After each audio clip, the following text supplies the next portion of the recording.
Good morning, Principal. I just wanted to let you know I completed the budget for the 4th grade physical education needs. I'm very excited to say that I was able to find everything we'll need for this year and stayed under budget.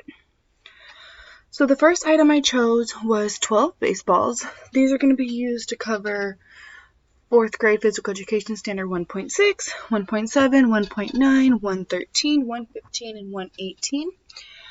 There's going to be 12 balls in this set, so that should be good enough for most of our class sizes.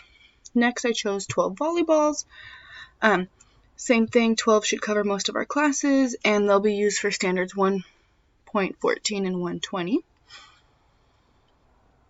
12 footballs, which will be used for standards 1.6, 1.7, and 112.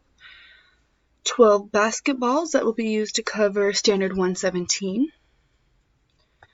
3 bats, which will be used for 113, 115, and 118.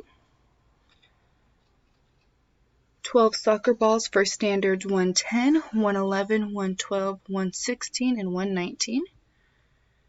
24 frisbees, which will cover standard 1.6, 1.7, and 1.8. 2 balance beams that'll be able to cover standard 1.1. And the good thing about the balance beam, they're really good quality, so they'll last a couple of years. And 36 jump ropes to cover standard 1.5. The subtotal before tax came to $452, after taxes $486.07, and no shipping, so I was able to stay under budget, and also got everything we need. Of course, there is other stuff that we could use if we had additional funding, but the supplies on this list will cover everything our students need to have a successful year and cover all of our standards.